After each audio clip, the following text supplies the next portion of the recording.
Et si ta façon de gérer ton argent ne parlait pas de chiffres, mais de toi, pas de ton intelligence, pas de ton niveau de vie, pas de tes connaissances financières, mais de ton rapport au temps, à la sécurité, à l'avenir, et parfois même à toi-même. On parle souvent d'argent comme d'un sujet extérieur, quelque chose qu'il faudrait maîtriser, optimiser, corriger, mais très rarement comme d'un langage intérieur. Dans cette série, et particulièrement dans cet épisode, je ne vais pas t'expliquer comment épargner. Je ne vais pas te donner de méthode, ni de règles universelles. Je vais t'inviter à observer, à comprendre, à écouter ce que ton rapport à l'argent raconte déjà. Parce que quand on comprend ce langage, les décisions deviennent plus simples, plus naturelles et surtout plus cohérentes. L'argent comme miroir, on aimerait croire que l'argent est neutre, qu'il est rationnel, qu'il se résume à des chiffres, des tableaux, des calculs. Mais dans la réalité, l'argent est profondément lié à l'émotionnel. Il touche à des zones très sensibles, la sécurité, la continuité, la liberté, la capacité à choisir, la projection dans le futur. C'est pour cela que deux personnes avec exactement le même revenu peuvent vivre des expériences totalement différentes. L'une peut se sentir sereine, l'autre sous tension permanente. Et cette différence ne vient pas de l'argent lui-même, elle vient de la relation intérieure à l'argent. L'argent devient alors un miroir silencieux. Il reflète comment tu te situes dans le temps, ce que tu cherches à préserver, ce que tu veux éviter, ce que tu espères sécuriser, sans jugement, sans morale, simplement comme un reflet fidèle. D'où vient ce rapport à l'argent ? Ce rapport à l'argent ne se construit pas par hasard. Il se façonne souvent très tôt, par l'environnement, par les discours entendus, par les comportements observés. Parfois, ce sont des phrases répétées, parfois des silences, parfois des périodes d'instabilité ou, au contraire, de grande prudence. Sans qu'on s'en rende compte, on développe une manière personnelle de se positionner face à l'argent. Certains vont chercher avant tout la stabilité, d'autres la liberté, d'autres encore la fluidité ou la flexibilité. Aucun de ces rapports n'est supérieur à un autre. Ils sont simplement le reflet d'un besoin intérieur dominant à un moment donné.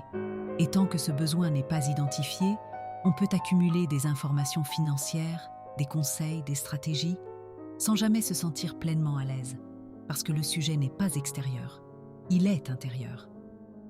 Si ce que tu entends résonne, je t'invite à t'abonner à la chaîne. Cette série est pensée comme un cheminement, pas comme une vidéo isolée. Et si tu le souhaites, tu peux aussi partager cet épisode à quelqu'un pour qui le rapport à l'argent est parfois source de questionnement. L'épargne comme dialogue intérieur. Parlons maintenant de l'épargne. Épargner, ce n'est pas simplement mettre de l'argent de côté. C'est poser un acte symbolique. C'est envoyer un message à soi-même. Parfois, ce message dit « Je prends soin de mon futur ». Parfois, il dit « Je veux me sentir en sécurité ». Parfois encore, il dit « Je me laisse des options ». Et lorsque ce message n'est pas clair, l'épargne peut devenir inconfortable. Non pas parce qu'elle est difficile, mais parce qu'elle ne correspond pas encore à une intention intérieure claire. Lorsque l'épargne est vécue comme une obligation, elle pèse. Lorsqu'elle est vécue comme un prolongement de soi, elle devient fluide. C'est pour cela que certaines personnes épargnent avec naturel et que d'autres ressentent une forme de tension, même avec de bonnes capacités financières. La clé n'est pas dans l'effort, elle est dans l'alignement. Quand la compréhension change tout. À un moment, lorsqu'on commence à comprendre son propre fonctionnement, quelque chose se détend. On cesse de se comparer. On cesse de chercher la bonne méthode universelle. On commence à chercher la cohérence personnelle. Les décisions financières deviennent alors plus simples, non pas parce qu'elles sont parfaites, mais parce qu'elles sont justes pour soi. L'épargne cesse d'être un objectif. Elle devient une conséquence de clarté, de respect de soi, de projection consciente. Et c'est exactement ce que nous allons continuer d'explorer. Si tu veux prolonger cette réflexion, regarde la description de la vidéo. J'y partage des ressources complémentaires pour approfondir cette relation à l'argent sans pression, sans injonction. Dans l'épisode suivant, nous aborderons une question centrale. pourquoi certaines personnes n'arrivent pas à épargner, même quand en apparence tout semble réuni.